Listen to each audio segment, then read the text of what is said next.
ইফতেখার আলম আছে আপনাদের সাথে। সুশাসন না থাকলে উন্নয়ন কখনো টেকসই হয় না।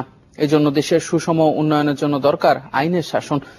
দুপুরে রাজধানীর BIISS মিলনায়তনে নিরাপত্তা ও উন্নয়ন শীর্ষক এক সেমিনারে এমন অভিমত দেন বক্তারা।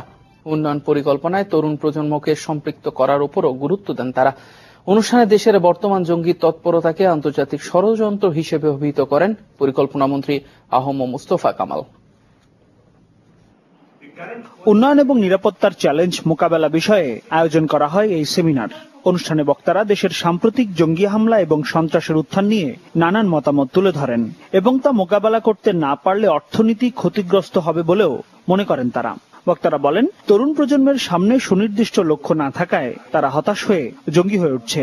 15 to 40%, 40 years of age, 70% of our population, they are our future. I have seen on the TV that we are saying these young boys that they are already terrorists. I feel shocked. Society is not behaving properly for the development of the youth. They're the main force of the country. Family is not taking care of the children properly. সমাজের নানান অসঙ্গতির কারণেই জনগণের জীবনযাপন আরো নিরাপত্তাহীন হয়ে উঠছে বলেও মন্তব্য করেন বক্তারা। নিরাপত্তাহীনতা উন্নয়নকে প্রভাবিত করছে বলেও অভিমত তাদের। আমাদের সমাজের মধ্যে যে অসঙ্গতি, অন্যায়, অবিচার,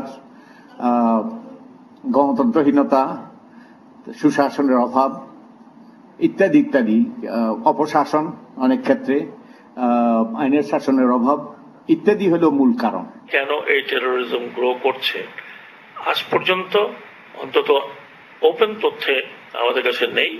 কারণ যেই টেরোরিস্টকে ধরা হয়, he is either killed or বন্দুকযুদ্ধে মারা যায়। অনুষ্ঠানে পরিকল্পনা মন্ত্রী সারা বিশ্বের মতো বাংলাদেশও জঙ্গি হামলার মতো ষড়যন্ত্রের শিকার বলে মন্তব্য করেন।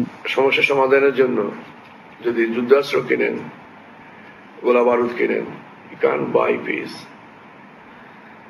For a peaceful solution, you need to identify the problem itself. You'll have to know the origin of this problem. A problem, এটা আমাদের একা নয়, এই প্রবলেমটি interconnected with other countries. তবে সব সমস্যা মোকাবেলা করে দেশ উন্নয়নের ধারাবাহিকতা এগিয়ে যাবে বলেও মত দেন তিনি। আমি এটা বিশ্বাস করি। মাসুম খান, চ্যানেল 24, ঢাকা। জল কিংবা স্থলপথ, কোরবানির ঈদ সামনে রেখে কুড়িগ্রামের